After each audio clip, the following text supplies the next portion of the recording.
boy Dwight. Welcome back to the channel, Silverback Siage. Hope all is well with everybody. First off, do me a huge favor. Make sure you like, comment, and subscribe. And punch that bell icon so you can be notified when I post new content. Well, I've been hearing a lot within the fragrance community about the House of Lattafa. So now I'm actually got my first fragrance from them. So I'm about to check them out and see if they as well, or they do as well on their clones and inspired by fragrances as everybody else is saying. If you'd like to find out which fragrance I'm dipping my toe into or getting my 2 cents on, keep it locked. Let's get right on. I've heard a whole lot about the House of Lattafa and the fact that they supposedly do really, really good clones. But the only clone house that I've spent a lot of time with is Armagh. So let's see how good they are. Today I'm here with Lattafa's Asad. Let's start off with the box presentation. On the top, they have the Lattafa signal or insignia. This box, by the way, is a fingerprint magnet. And on the back, they have a hologram. On the side, they have Asad and some product information that you can't hardly read. On the bottom, more stuff you really can't read. And that's the box. Now here is your bottle presentation. On your cap, you have Lattafa, and there's insignia. Nice, hefty, strong bottle on the bottom, just the size of the bottle being 100 ml. But let's spray this thing and see what we got here, because the juice is what matters. Good, strong atomizer.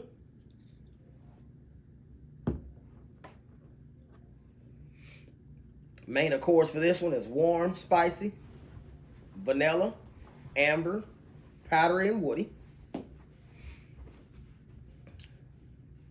Top notes of black pepper, pineapple, tobacco. Heart notes of coffee, patchouli, and iris.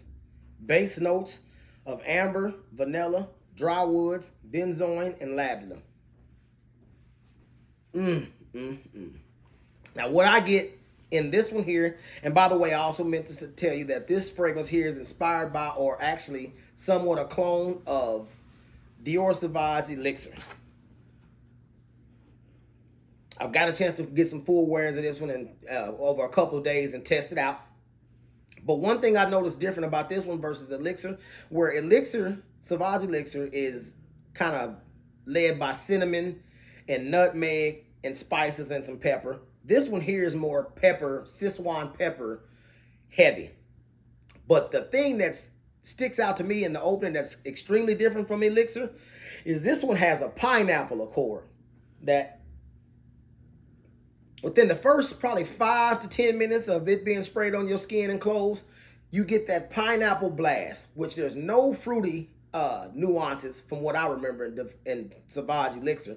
This one having that pineapple accord makes it extremely unique, and it makes it stray away from that Dior Sauvage Elixir DNA. But quickly, about 5 minutes or so, a little bit over that end, that pineapple begins to fade. That Szechuan pepper comes to the forefront, which makes it extremely peppery and spicy, more kind of like the other iterations of Sauvage, being the toilette and the eau de parfum to be specific. This one's definitely warm. I really don't pick up on much tobacco in this one here. But as it begins to dry down, you will actually get a hint of the coffee, which I don't recall coffee being in Sauvage Elixir either.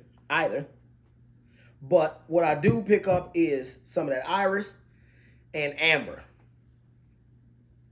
Now, I will say when it comes to longevity on this one, this is a 10 plus hour banger. And to be honest with you, when I clocked it the first day I wore it, I got a good 12 hours out of it, and it was still pumping.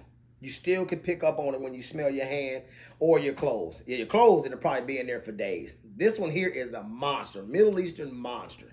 And I will have to say, as far as projection, within the first couple of hours, it projects at least 2 arms lengths away, and leaves a nice moderate scent trail. It's not one of those ones that lingers in a room for a lot of minutes after you've left the room, but when you enter the room, your presence is felt the same way Elixir's it does for you. Price point for this one, the counterpart, as you can see on the screen, Dior Sauvage is like 160, 165 bucks. This fragrance here on Jama Shop is where I got this one from, $19.99. So it's an extreme savings for a fraction of the cost of Dior Sauvage Elixir. You can get this same fragrance, and it has its own unique pineapple opening. A little bit of fruits there. Uniqueness, I would have to say, nah, I can't really say that it's crazy unique, considering that Sauvage Elixir was out first, and this is inspired by not quite a clone with that fruity pineapple within the opening. So uniqueness, I probably would give it about a 3.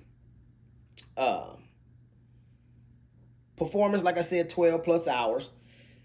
Overall rating for this one here, a scale out of 1 to 10, I would say this one here is about a 8.5.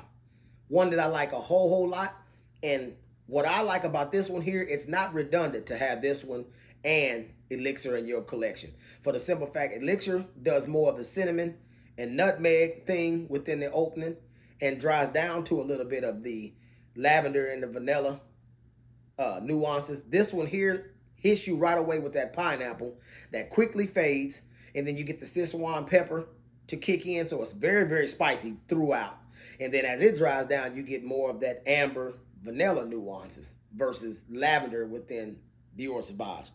My conclusion for this one right here, I would say this one here is definitely a must try.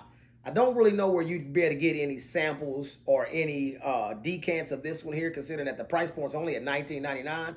I personally would say this is a must buy and not redundant, because if you don't like it at that $19.99 price point, you can put it right back in this box and gift it to somebody who's looking for that Dior Sauvage DNA that don't want to spend that $165 on a 60 ml bottle, because this is a 100 ml bottle.